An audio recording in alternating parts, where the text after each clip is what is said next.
Bienvenidos seamos nosotros a sus casas, porque ustedes siempre lo son aquí, en la Universidad Politécnica de Valencia. Saludos de parte de la Asociación de Antiguos Alumnos, que como bien saben es la que hace posible este programa. El otoño siempre nos aumenta el riesgo de precipitaciones en la Comunidad Valenciana. Este año no ha sido un año diferente, sino quizá todo lo contrario después de 2 o 3 años de sequía. Quizá celebrando el 25 aniversario de la Pantanada de Tous y el 50 aniversario de la Riada, hemos tenido más precipitaciones de lo habitual y hemos vuelto a tener inundaciones en gran parte de la comunidad autónoma. Esto ha hecho reabrir viejos debates, en esta ocasión particular con un cruce de acusaciones entre unos y otros. Bien, vayamos a la primera fase de nuestro programa y veamos los datos objetivos.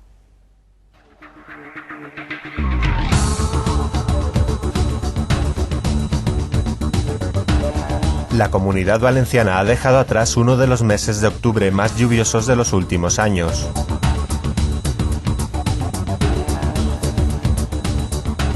Las lluvias más intensas se registraron los días 11 y 12 en la comarca de la Marina Alta, con más de 400 litros por metro cuadrado, provocando el desbordamiento de ríos y barrancos. 1.500 casas resultaron inundadas y más de 1.200 coches afectados.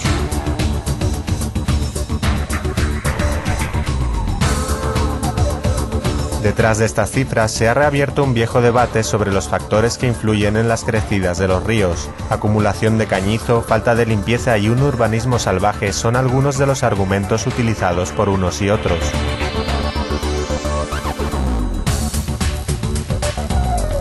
La ministra Cristina Narbona apuntaba directamente a la euforia y al exceso de la construcción como responsable de parte de las inundaciones sufridas en pueblos como el Vergel o els Poblets.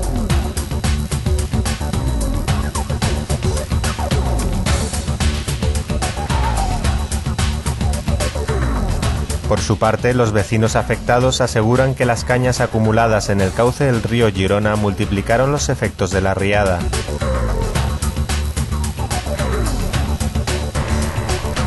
En esta misma línea, el PP aseguraba que el desastre fue mayor por la falta de limpieza y mantenimiento del cauce, atribuyendo las responsabilidades a la Confederación Hidrográfica del Júcar.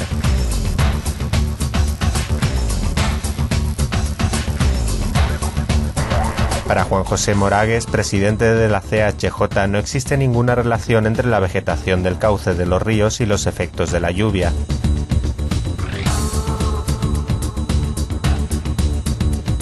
El debate continúa. Como les he anticipado, el cruce de acusaciones está servido. No es extraño que unos y otros, porque como bien saben ustedes, se corresponden con partidos políticos distintos en tareas de gobierno, tanto en el gobierno de España como en el de la comunidad autónoma, pues iba a decir lógicamente, pero digamos que simplemente el cruce de opiniones son radicalmente distintas. Tendremos tiempo para analizar en profundidad este tema a lo largo del programa. Vayamos ahora a a ver la opinión de un experto en la materia, don Juan Marcos Segura, catedrático de la Universidad Politécnica de Valencia.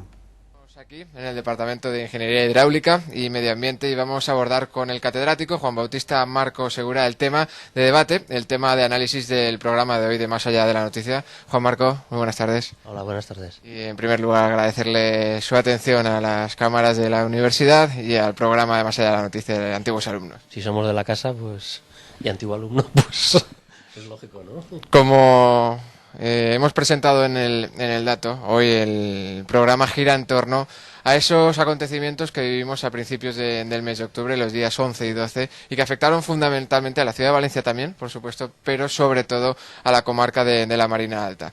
Partiendo de un titular que publicaba el periódico ABC hace unos días, Cañas de la Discordia, queríamos consultarle sobre qué factores influyen en la crecida de los ríos, sobre qué factores influyen en los puentes por los que circula el agua de esos ríos, bajo de los cuales circula el agua de los ríos. ¿Qué factores son los más influyentes, profesor?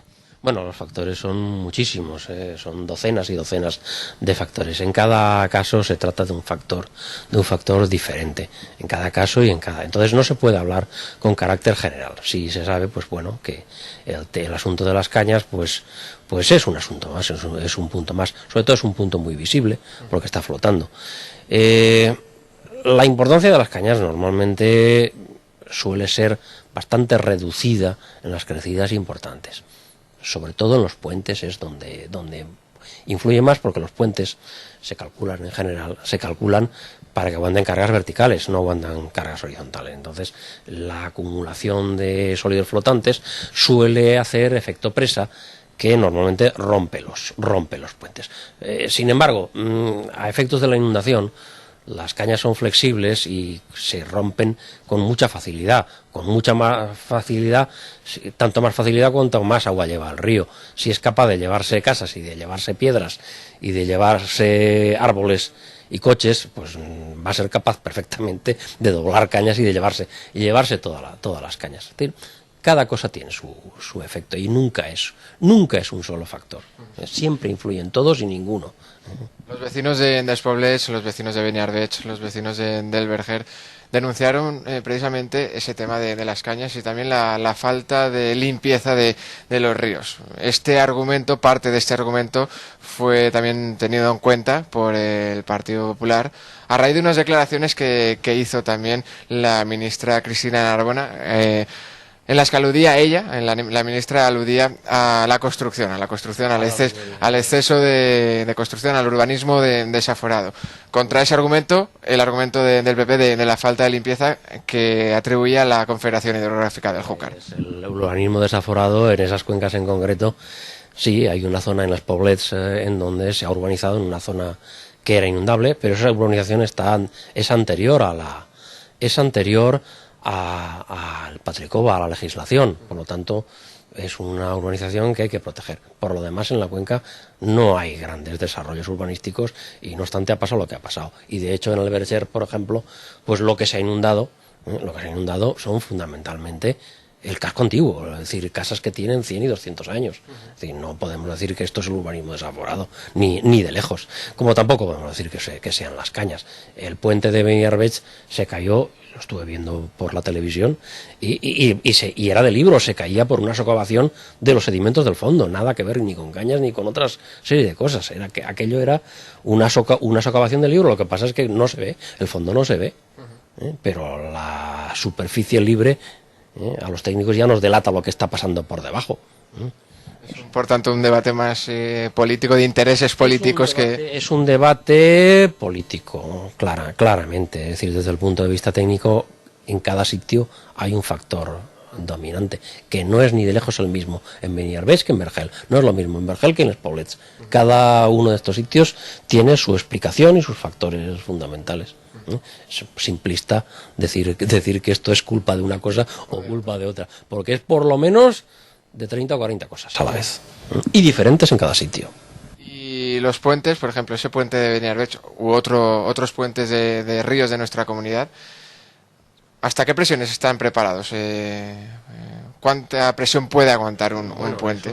Eso no se puede decir, eso está acá en cada caso en los proyectos, si subsisten. En general, los puentes antiguos, que suelen tener, pues, normalmente unas características, lamento la palabra, hiperestáticas. Eso es decir, que están muy empotrados en el terreno y entre sí todos los elementos. Pues esos puentes, en general, solamente se caen porque las cimentaciones suelen ser muy malas. En cambio, los puentes nuevos, que suelen ser de otro tipo, que suelen ser tipos isostáticos, es decir, son puentes que están los tableros apoyados simplemente sobre las pilas. Entonces, ese tipo de tableros no aguantan nada en dirección horizontal. Entonces, si el agua llega, o las cañas o las ramas llegan al nivel del tablero, el tablero se va de lado porque simplemente está puesto encima. Porque es así, los puentes modernos en general, en particular los de los años 60, 70 y 80. Pues en aquella época los puentes se hacían todos así, y esos son los que en estos momentos con más facilidad se van de lado.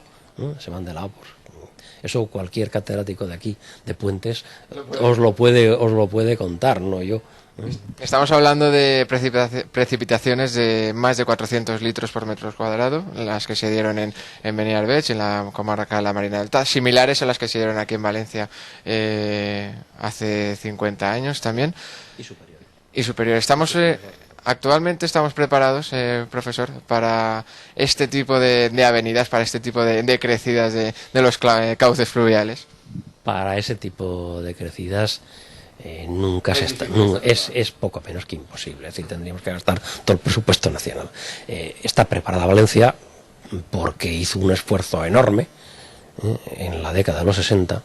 Aquello fue una obra colosal. Si lo valoráramos a los precios de hoy, pues bueno, es algo increíble, tremendamente grande. No se ha hecho en ninguna parte de España una obra de tal calibre. Pero en el resto del territorio pues se han hecho muchas cosas, pero en general no se llega a los niveles de protección de Valencia. Y es que cuando caen 400, hay que pensar lo que son 400, 600 milímetros. Estos son diluvios que en ninguna parte se produce, en ninguna parte de España. Estamos hablando de la zona más torrencial de toda España. La zona de la Marina Alta y la zona de la Safor son las zonas más torrenciales de toda España. Con diferencia además. Y la Comunidad Valenciana la más afectada. Hombre, se hace mucho, pero es una cruz que tenemos que soportar. ¿Qué fuerza puede llegar a tener el agua? ¿Qué fuerza pudo tener el agua en ese...? Madre mía, estas cosas no se pueden medir en fuerza, pero piense usted que el agua, ahí donde la ve, pues pesa 1 tonelada por metro cúbico. Entonces, imagínese usted cientos de metros cúbicos a la velocidad que va el agua, 5 o 6 metros por segundo, que como mínimo estaba llevando el agua en esos momentos, pues tantas toneladas, pues estos son como muchos trenes de mercancías, todos machacando lo que pillan por delante. Es decir, eso lo va a destrozar, lo que pille por delante lo va a destrozar. Si usted mira el río Girona en Vergel, cómo se ha quedado, el fondo está tan pulido como esta mesa. Está tan pulido como esta mesa, como un pavimento. Es decir, lo ha dejado reluciente, diría yo, de la tremenda fuerza, tremenda energía que lleva en estas corrientes. Lo único que podemos hacer es apartarnos con ella. Por último, en los planes de inundaciones, desde su punto de vista, ¿son correctos nuestros planes para actuar en la Comunidad Valenciana, profesor? Con diferencia, somos la comunidad autónoma mejor preparada. Fuimos los primeros en preparar los mapas de riesgo, los primeros en preparar los planes de contingencia. Y tengo que decir que fue la primera región española que pasó una legislación y pasó un plan. Con diferencia, en estos momentos tan solo tienen planes Cataluña, una parte del País Vasco y ahora Murcia, recientemente. Las demás regiones no tienen nada. Y nosotros fuimos los primeros. Y de hecho, cuando nosotros sacamos legislación, Alemania, por ejemplo, no tenía. Ni Alemania tenía, ni la mayor parte de los países desarrollados de Europa la tenían. Es decir, que de alguna manera aquí se abrió camino porque desgraciadamente somos los más afectados. Que no es perfecto, ya lo sabemos. Y que se tendrá que mejorar. Y que seguiremos mejorándolo. Y que se aprenderá con cada desdicha que tengamos. Pero que vamos por delante está clarísimo. Y en cada una de esas desdichas, como usted ha dicho, y por cerrar el bucle, los factores que influyen son en cada caso unos diferentes. Hay docenas y docenas de factores que en cada caso son, y en el mismo río, en sitios diferentes, son factores diferentes. Y eso es parte del análisis. Es un análisis muy complejo e interdisciplinar. De acuerdo. Pues muchas gracias. Venga, Juan, gracias. Muchas gracias al profesor Juan Marcos Segura por sus opiniones y vamos a pasar, como todas las semanas, a ver cuál es la opinión de la calle. Tras las recientes inundaciones, ¿qué opinas de los ríos? ¿Se cuidan? No lo sé, no estoy muy segura. Me imagino que la intención es cuidarlos, pero no será suficiente. Dado que, lo digo por toda la polémica que está habiendo sobre el cambio climático, ¿no? Y la poca sensibilización que hay para utilizar nuevas tecnologías o fuentes de energía renovables que no hagan daño al medio ambiente. estado de los ríos, pero te refieres a cómo están los ríos o los barrancos por el problema que ha habido. Todos los problemas que han suscitado las... Bueno, están intentando arreglarlos algunos, de hecho, lo que pasa que, bueno, pues es complicado. Ten en cuenta que el agua siempre lleva su camino y no hay quien la pare, y pienso que era por ahí también. Algunos están mal, es cierto, pero otros están intentando arreglar también. ¿Y la suciedad de los ríos? La suciedad de los ríos, pues casi lo mismo que los barrancos, la gran mayoría está muy mal, pero otros pues se están recuperando. El Cabriel, por ejemplo, está muy bien todavía, es un río que está bastante bien, que yo conozca de la comunidad, o en este caso de Albacete también, y la gran mayoría de ellos pues muy mal, tú lo sabes también, que están bastante fastidiados. Pues la verdad es que la verdad es que, en primera, que de los ríos se hacen cosas como, por ejemplo, aquí en el río del Turia, lo están desviando, no están haciendo que el cauce vaya por donde tiene que ir, lo que pasa es que los ríos se desbordan, están muy sucios, llueve poco, no se limpian como deben. Por ejemplo, en mi pueblo, por ejemplo, no se limpian como toca, no se cuidan, yo qué sé. La gente no invierte dinero en esas cosas y bueno, resulta... Luego pasa lo que pasa, se edifica cerca de los ríos, luego se desborda y luego se inunda todo, problemas. Hombre, yo creo que siempre se pueden mejorar cosas, pero es complicado porque, claro, cuesta mucho dinero mantenerlos limpios. Entonces, bueno, creo que es un tema complicado, que a veces la gente habla un poco a la ligera de que tiene que estar todo mucho más arreglado, pero bueno, es difícil y cuesta dinero además. Muy bien, pues esta era la opinión de la calle y vamos a pasar sin más dilación a nuestro último bloque del programa, que es el análisis, donde vamos a debatir con 3 invitados todos los pormenores de este tema. Tenemos con nosotros a la derecha de sus imágenes a don Juan Francisco Fernández Bono, que es catedrático del Departamento de Ingeniería Hidráulica y Medio Ambiente de la Universidad Politécnica de Valencia. Muchas gracias por estar con nosotros, don Juan Francisco. A mi lado, en el centro de las imágenes, tenemos a doña Francisca Segura, que es directora del Departamento de Geografía de la Universidad de Valencia. Gracias por estar con nosotros. Gracias a tú.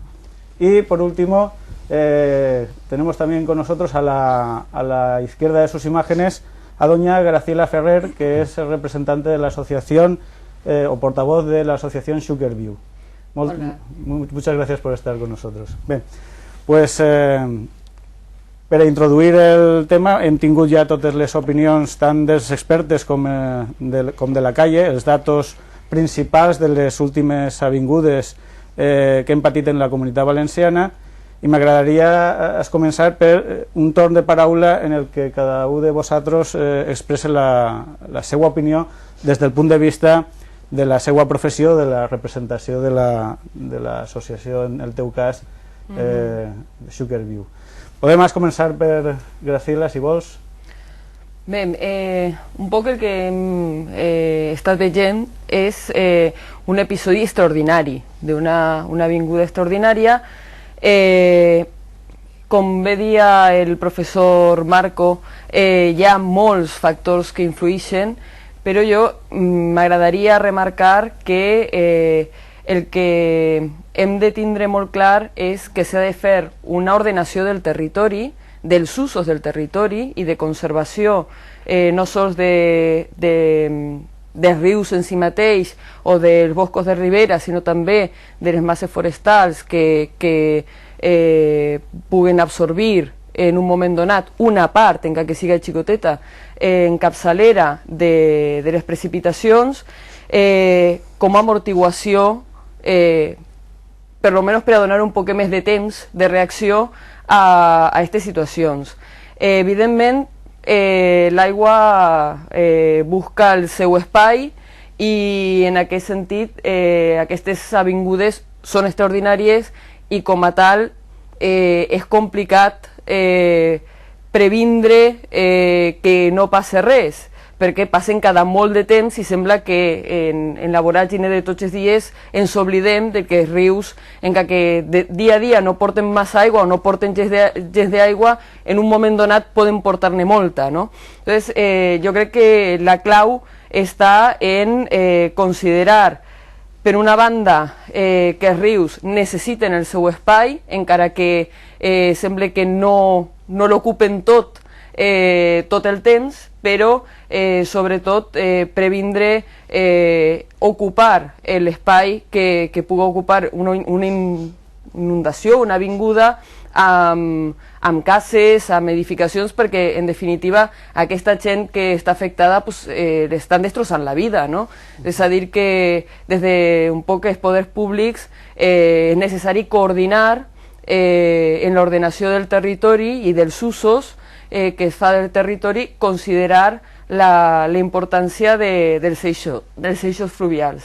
Don Juan Francisco, desde el punto de vista de la hidráulica, pues n'hi ha algunes idees que m'agradaria que en esta primera intervenció corroborara o matisara, com el tema de les canyes, que s'ha sentit dos o tres vegades. És un dels arguments de la posició de la posició en Espanya, un govern en la Comunitat Valenciana, a l'actuació de la Confederació Hidrogràfica del Xúquer.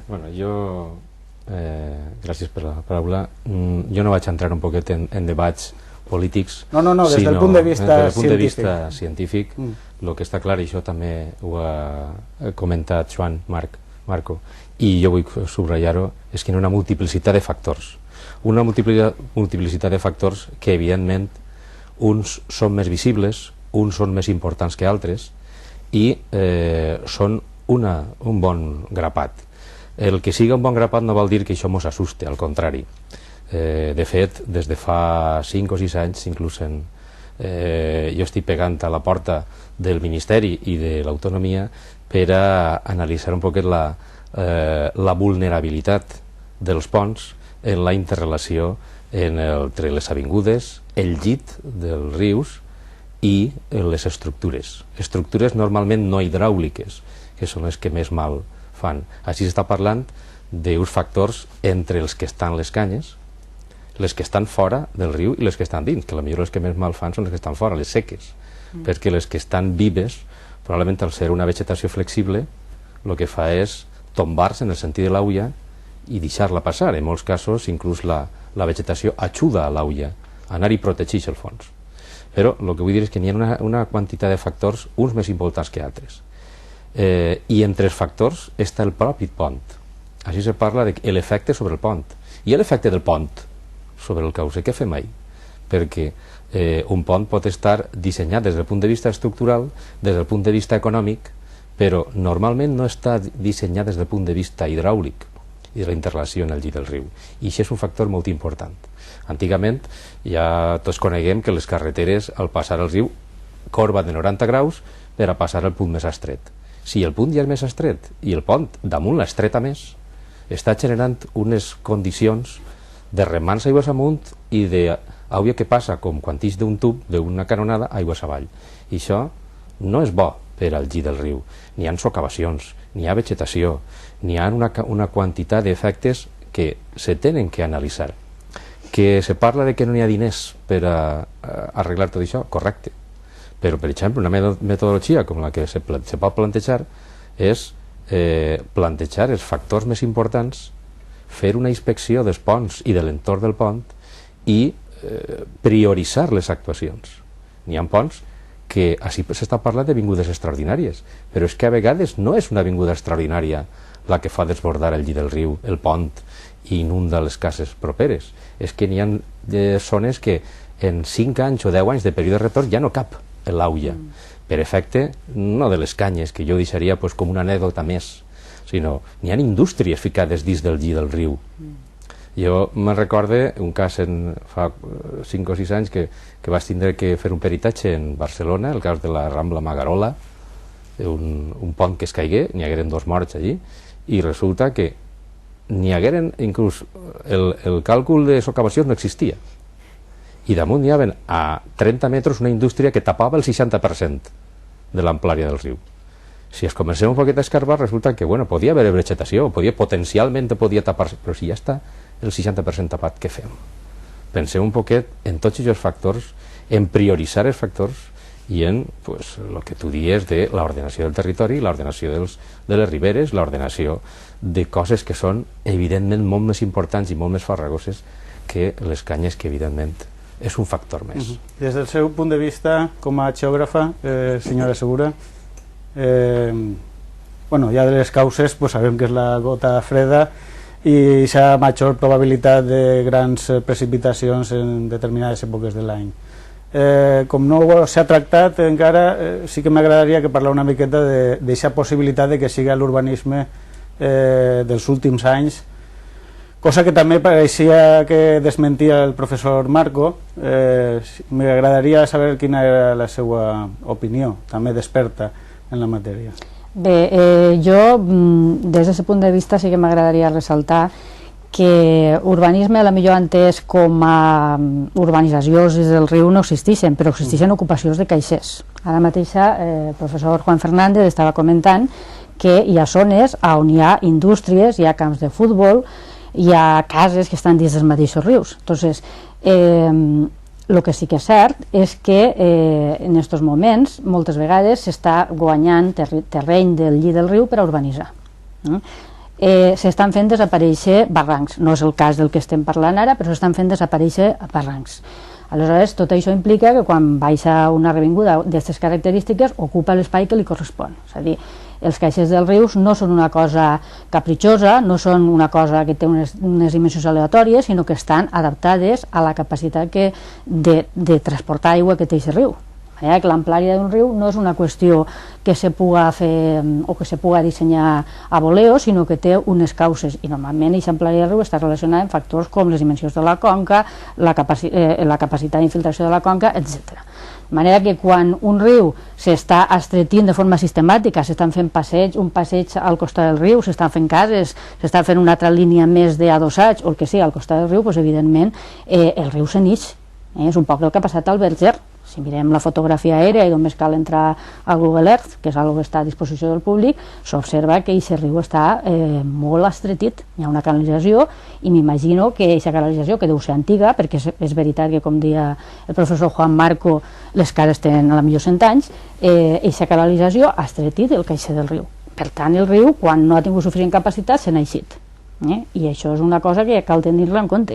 Per tant, jo sí que estic d'acord, com deia Graciela i com ha dit també el professor Juan Fernández, que cal ordenar el territori.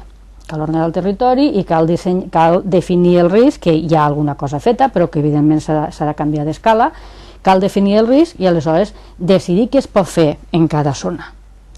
Tenim que deixar unes zones de seguretat on no se pot construir, unes altres zones de seguretat on se construeixen restriccions, unes altres zones de seguretat per a l'agricultura o per a determinats usos. El que no pot ser és intentar estretir els rius, intentar guanyar terreny als rius, perquè els rius, com deia abans, recuperen el seu territori, el seu caixer. El saber popular valencià diu que els rius són notaris que baix de l'escriptura baix del braç, i és així, és a dir, els caixers dels rius van per allà on han d'anar i ocupen l'espai que deuen d'ocupar. En aquest sentit jo voldria dir una cosa que moltes vegades apareix a la premsa cada vegada que es produeix un succés d'estos. Parla d'inundacions de manera molt impròpia. Una inundació és quan l'aigua és del caixer. És a dir, l'aigua, el caixer no pot suportar la quantitat d'aigua que porta i aleshores se n'ix per incapacitat d'almacenar aquesta aigua. Això és una inundació. Altra cosa és una ocupació del caixer. És a dir, si tu estàs construint dins del caixer, això no és una inundació, és una ocupació de caixer. I, malauradament, la majoria de les vegades no podem parlar d'inundació en sentit estricte, sinó que podem parlar d'ocupacions de caixer. I l'any 2000 ja va passar i ara està passant també. De totes maneres, també vull dir que tot el que ha passat al riu Girona no té les mateixes causes. Com estan dient els meus companys, en cada zona hi ha una problemàtica diferent. Beniarbeig és una cosa, el Verger és una altra i els Poblets fins i tot és una altra qüestió. Penseu que des del punt de vista de les construccions dins de la zona d'influència del llit dels rius i barrancs és una problemàtica prèvia als anys 80 o als anys 90.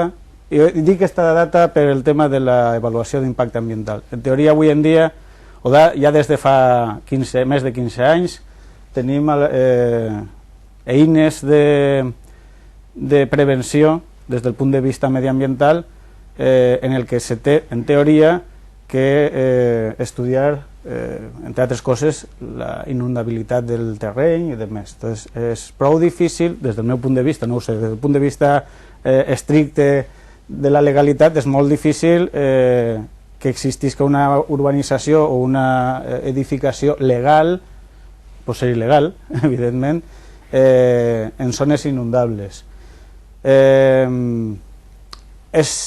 Tots aquests riscos són majors perquè n'hi ha construccions il·legals, perquè n'hi ha construccions antigues, més enllà de les lleis, o perquè no s'apliquen correctament les lleis de protecció mediambiental.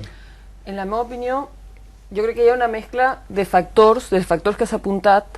Per una banda, l'aplicació de la llei no és suficientment eficaç per a poder previndre aquestes situacions.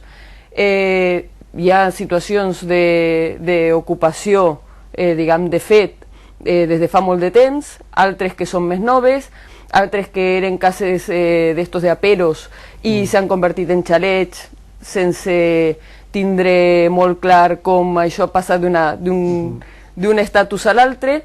I també jo crec que en el tema d'espais, per exemple, estic pensant en el espai de la Vega de Cullera, de la Vega del Xúquer, que s'estan moltes vegades planificant en zones que s'hauria d'aplicar el principi de precaució amb més fermesa, no? Per no dir que s'hauria d'aplicar, sense més adjectius. Perquè, en definitiva, una vegada que s'aprova i que se fa una urbanització, ja siga a la desembocadura d'un riu o ocupant una zona que pot ser inundable o que és vulnerable en gran mesura, una vegada està fet, és un fet, diguem, prou irreversible o molt complicat de revertir, com ja s'està veient en el tema del pla que es presentava ahir del Ministeri de Medi Ambient respecte a les costes, no? Les urbanitzacions en les costes, recuperar el domini públic marítim. Sí, marítimo-terrestre. Per tant, jo crec que cal, sobretot, aplicar aquest principi de precaució. Existeix un pla de prevenció i de gestió d'avingudes, almenys a nivell de tota la comunitat, el Patricova. Això s'hauria d'aplicar amb molta fermesa i no permetre assentaments humans en zones que són vulnerables, almenys com a principi general, perquè, en definitiva... Inclús ni tan sols una modificació dels usos naturals. Des del meu punt de vista, el que s'hauria de tendir és a recuperar l'espai per als rius. I així ens estalviaríem molts diners, encara que en un principi semblaria que això era molts diners en costos de igual, no sé si expropiacions o canviar de usos o restringir usos, però a llarg termini tindríem menys d'aquestes sinistres conseqüències que, en definitiva, com comentava abans, trastornen i destrossen la vida de la gent, no? I és gent que en un moment donat, si se compra un pis que té un pis, un xalet o el que siga, que està aprovat, que té els papers i que té una escritura, pues se'l compra, no? Si l'administració ha deixat que ahí se construïsca, és perquè ahí se pot construir. L'administració pública ha de velar per l'interès general, no? I l'interès general és de tots. Bueno, pues ja en sé també la pregunta. Des de principis dels anys 90, totes les urbanitzacions en la Comunitat Valenciana necessiten avaluació d'impacte ambiental. Podem dir que això s'ha seguit en fermesa, que comentava Graciela. No se tenia tota la informació. Jo empalmaria un poquet en el que té raó el que està dient Graciela, i ha parlat, per exemple, del Patricova. Patricova, d'alguna forma, diríem també, parlant de refrans, que dels escarmentats naixen els avisats. Per tant, així estem sofrint moltes avingudes. El Patricova el que planteja és que aquestes invasions de lli de rius s'intente que no siga possible, crear una normativa d'obligat compliment que faça que se respeten aquestes zones inundables. Bueno, el tema del Patricova, desgraciadament, és un tema que, per a poder aplicar-lo a grans rasgos com és la Comunitat Valenciana, que és on s'aplica, pues, va requerir un esforç important, però també una simplificació dels mètodes d'anàlisi. Això vol dir que pues, normalment el Patricova trau les taques de major negativitat o de major transcendència en quant a la inundabilitat, però se requereix, i això ja ho diu, que altres zones on se vulgui verificar o se compleix el Patricova o hi ha que fer-se un estudi de concreció del risc fet per un expert i en una tècnica prou millor que en la que s'ha fet el Patricova, que no vol dir que siga mala, sinó que una cosa és a nivell regional i altra el que demana determinades actuacions urbanístiques. I en aquest tema estem, desgraciadament, si n'hi ha alguna zona que no n'hi ha taca d'inundació, doncs pareix que per ahí puga eixir-se'n i no se fa res. Realment el que hi hauria és que a lo millor replantejar-se, ja té el Patricova un cert temps, intentar a lo millor replantejar aquest tema en quant a variables, els escalats i velocitats, i veure ja no només zones d'inundació en la plana, sinó també en zones de capçaleres de conques on la velocitat pot ser tan perillosa com un calat de 80 centímetres i completar i apretar un poc més totes aquestes zones vulnerables del territori per a que la normativa de compliment apreti ahí també. Estem en el bon camí, però encara ens queda prou per fer per a que aquesta normativa siga realment la que ens doni les pautes a seguir i que no apareguen de totes maneres, ho lamento ficar un poquet en algo que no és tècnic, però que a vegades que apareguen pirates. Jo he tingut que resoldre com a tècnic donar una opinió d'un pai d'una actuació urbanística ficat en el mig d'un paleocauce, d'un paleollit. I després resulta que les coses se van enrevessant. La tècnica queda a un nivell... No tindria declaració d'impacte ambiental positiva? Bueno, pot ser que sí, pot ser que no. Per això dic que n'hi ha, he ficat la paraula pirateria a nivell d'ajuntaments o a nivell de... No m'agradaria... No, perquè seria molt greu que tinguera declaració d'impacte ambiental positiva si està dins de... O provisional o... Sí, però si es comencen les obres ja és com si fos definitiva. Feta la trampa i n'hi ha coses que a un tècnic li s'encangrena la sang.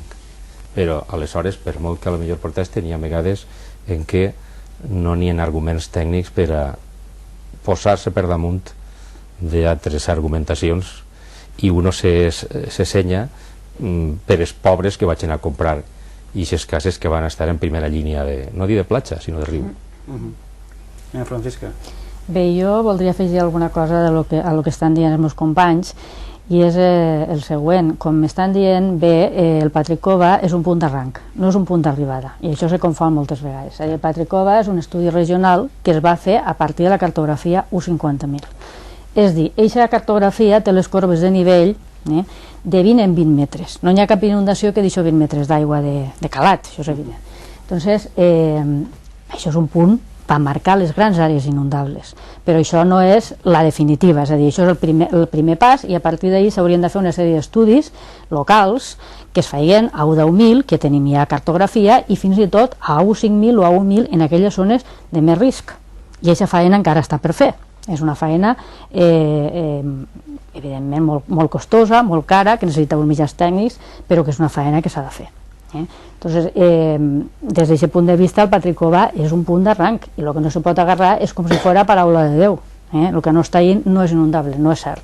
Ahí estan les grans coses, les grans àrees inundables, però a banda d'això hi ha altres problemàtiques que cal fer.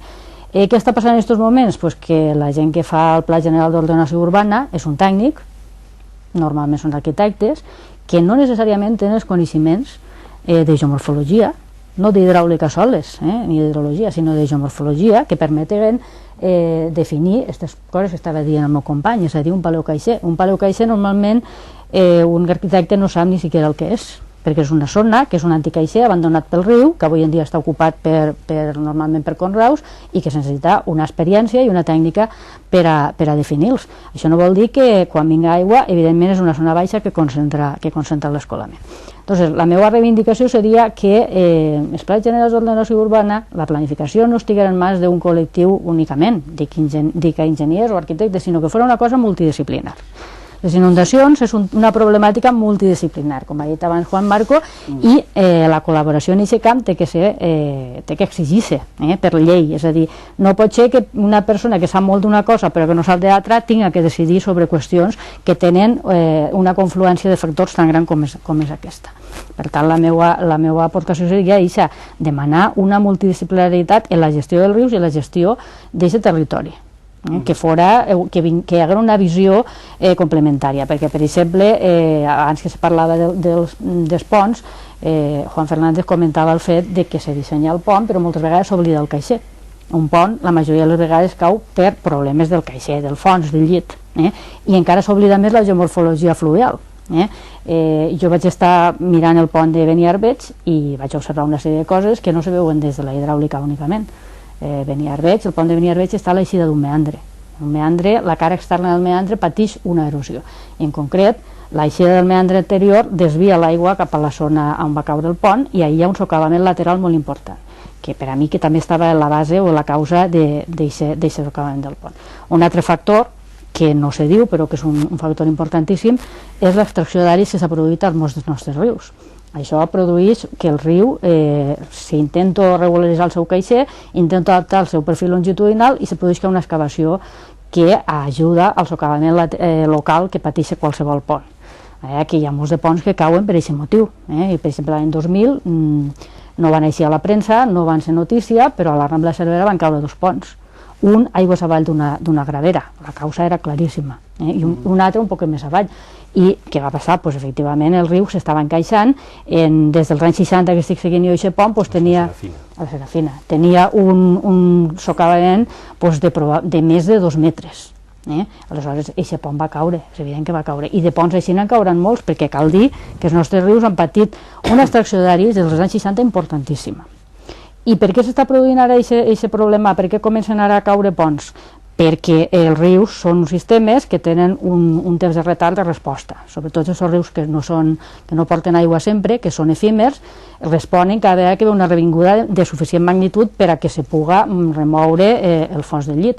I en aquests moments estem patint les conseqüències d'aquesta extracció massiva d'aris que s'ha produït dels anys 60 fins a l'any 90 i pico, que és quan se va prohibir l'extracció d'aris. Però avui en dia, malgrat que és il·legal, s'està produint, i precisament aigües amunt de la Serafina, que diu el meu company, estan traient grava. Suposo que il·legalment, però l'estan traient i ho veureu cada dia.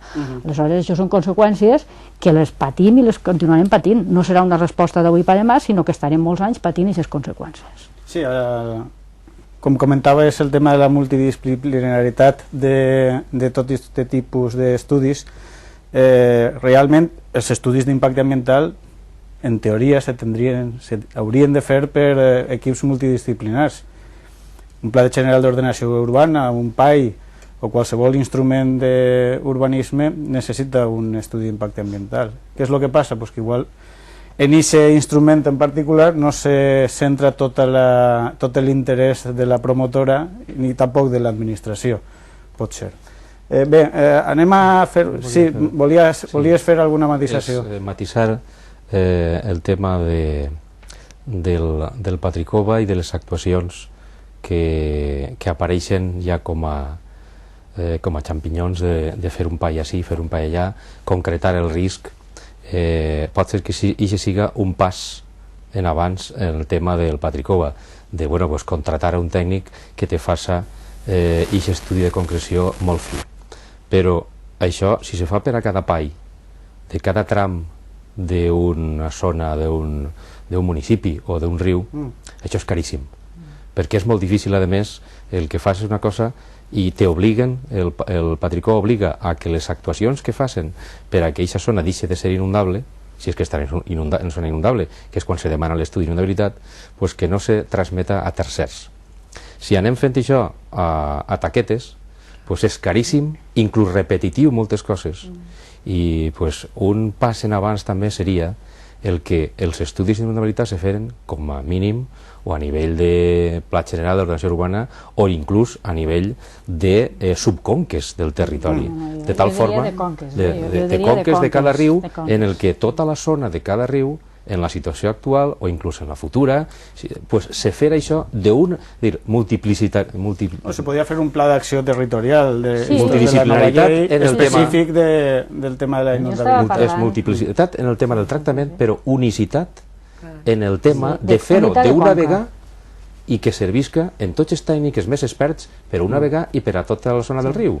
I així ja està clar que el que se faça va afectar a aquesta conca i el que estiga fora està fora i el que estiga dins està dins. Molt bé. És que cal conservar la unitat de conca a l'hora de treballar, perquè quan un fa una canalització o un tros de barranc i li envia el problema al de baix no solucionem res, per tant cal mantenir... Molt bé, mos queda ja malauradament molt poquet temps i sí que m'agradaria finalitzar en Graciela en una qüestió que des del punt de vista de la ciutadania, que és la part que representes tu, més enllà de la part acadèmica i científica, n'hi ha molta tensió, perquè ara, si passa una desgràcia, tot el món sembla que s'identifica en que n'hi ha que fer alguna cosa, que això no pot ser, i tal. Però mentre no passen les desgràcies, tampoc ningú denuncia aquestes actuacions llevat de les associacions, evidentment. Però com veus tu la sensibilitat en general de la població? Ha anat millorant en els últims anys? Està estancada? Només ens recordem de Santa Bàrbara con Trona. Respecte als rius, dius? Sí, sí. Anem a veure, la sensibilitat és molt diferent al llarg i ample de tot el territori, això és evident.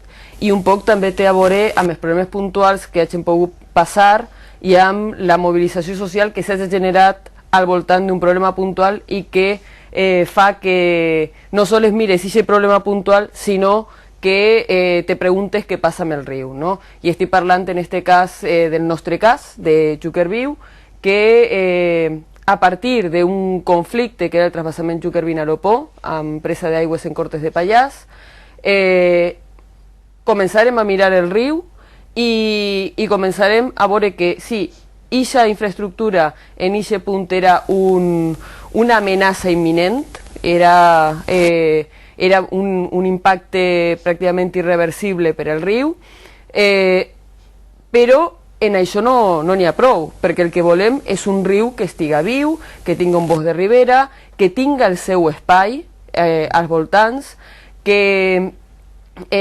del qual la gent puga gaudir, puga anar a pescar, puga anar a banyar-se, que tingui una bona qualitat tant del seu propi llit com de les aigües i de la fauna i de la flora, i recuperar el riu com a un patrimoni de tots, un patrimoni no sols natural, sinó també cultural, perquè és una referència que, per exemple, a la Ribera li dona nom, no? Estem parlant de la Ribera del Xúquer, i per tant va molt més enllà de parlar d'una cosa concreta, no? És un poc també el que està passant en el tema urbanístic, que el tema de los pais i tal, que també està generant una corrent d'opinió i de sensibilització entorn a la conservació i la recuperació de paisatges.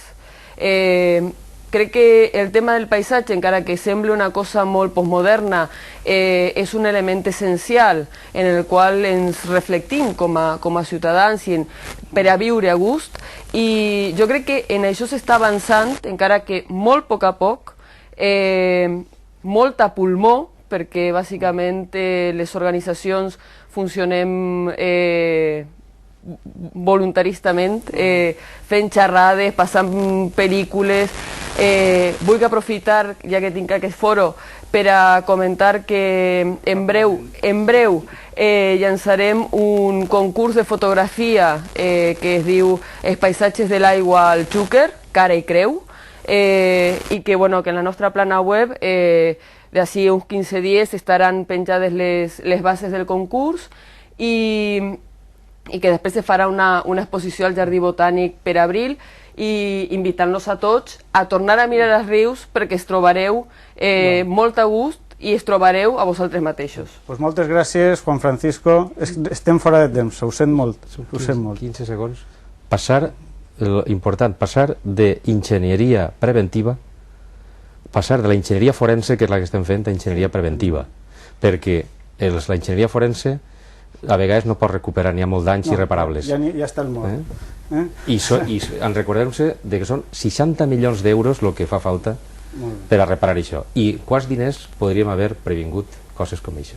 Moltes gràcies, Juan Francisco, moltes gràcies, Francisca, moltes gràcies, Graciela. Como digo siempre, pues es una lástima que no tengamos más tiempo, estamos fuera de él. Como les digo siempre también, nosotros hemos intentado ir más allá de la noticia y ahora son ustedes en sus casas, en su entorno, quienes tienen que llevar el debate, para que esta vez sí el debate llegue a los políticos, que como hemos podido observar en este programa, no son ni muy originales ni demasiado estudiosos de la materia en cuanto a su valoración de las causas del problema, y convencerlos entre todos para que dediquen los recursos públicos necesarios para que se haga esa ingeniería preventiva que nos comentaba don Juan Francisco. Muchas gracias y hasta la semana que viene.